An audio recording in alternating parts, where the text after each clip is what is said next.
was going to be a father again. But this time was going to be a little bit different. He was already the father of two precious little boys, but he was going to be the father of a little girl. His wife, Megan, and he were expecting a child this July. And life had prepared Officer Jacobs very well to be a father. He was an outstanding student and athlete in Greenville, South Carolina, and he put that athleticism and intelligence to work for our country in the United States Army. He was deployed to Iraq, Mr. Speaker, for 15 months. And he even volunteered to live in the neighborhoods of Baghdad because he understood that all people want to live in a peaceful, secure environment. And after Iraq, he was deployed to Haiti because he wanted to help the Haitian people in the aftermath of their tragic earthquake. But, Mr. Speaker, the tug of fatherhood is strong. So Alan decided to return to the upstate of South Carolina, but his desire to protect and serve others and to provide peace and security to others never dissipated. So he left the uniform of the United States Army and put on the uniform of the Greenville City Police Department. And he pursued that calling with the same vigor and the same strength and the same professionalism that epitomized every other facet of his life. Whether it was service on the SWAT team, ops on the court, or the patrol officer for schools, or a gang resistance team, Mr. Speaker, Alan Jacobs would stop his patrol car from time to time to shoot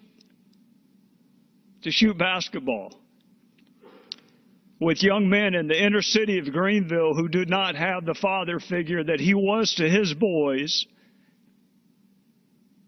and that he would be to his daughter.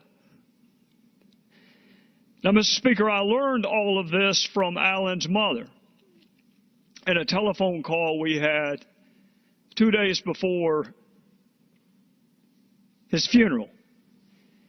This strong man who survived Iraq and Haiti and boot camp and police officer training couldn't survive an encounter with a teenage gang member who had just been released from jail. Never even had a chance to unholster his weapon, Mr. Speaker. Just trying to protect, serve, enforce the law, and he was ambushed. Now, his funeral gave all of us an opportunity to reflect not only on his life, but on the lives of all the other folks in the upstate of South Carolina who died in the line of duty, whether it be Russ Sorrow or Kevin Carper or Eric Nicholson or Marcus Whitfield or Greg Aaliyah, who was killed in the line of duty, as my friend from Columbia made note of, and his wife is here, and his parents are here, and his aunt is here. And they have a little boy that's less than 1 year old.